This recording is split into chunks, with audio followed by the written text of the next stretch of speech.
Hello, good afternoon বন্ধুরা। 2টো বেজে গেছে, আজকে অনেক লেট হলো। যাই হোক, এখনই পুজো কমপ্লিট করে এবার তো খাবার নিয়ে বসে গেছি। আজকে অনেক কিছু হয়েছে। উচ্ছে ভাজা, আমার জন্য কটা মাছ ভাজা রেখেছি। এটা হচ্ছে কুমড়ো পাতা বাটা, আলু পোস্ত, অনেকদিন আলু পোস্ত খাইনি, তো আজকে খাবো। আর মুসুরির ডাল করেছি ধনেপাতা পেঁয়াজ দিয়ে, এটা।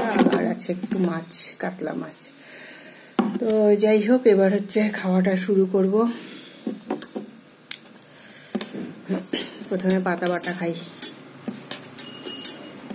কুমড়ো পাতা বাটা রসুন দিয়ে বেটেছি, আর কালো জিরে, শুকনো লঙ্কা, শুকনো খোলায় ভেজে ওর সঙ্গে পেস্ট করে দিয়েছি।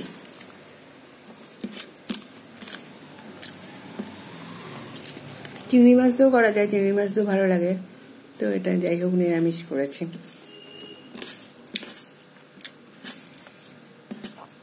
তো আশা করি তোমরাও তোমাদের লাঞ্চ খুব এনজয় করছো, বা অনেকের লাঞ্চ হয়েও গেছে। তো যারা এখনো লাঞ্চ করোনি, তো লাঞ্চ এনজয় করো, আমার সাথে থেকো। গুড ডে, আসছি লাইভে 4টের মধ্যে, সঙ্গে থেকো। Good bye.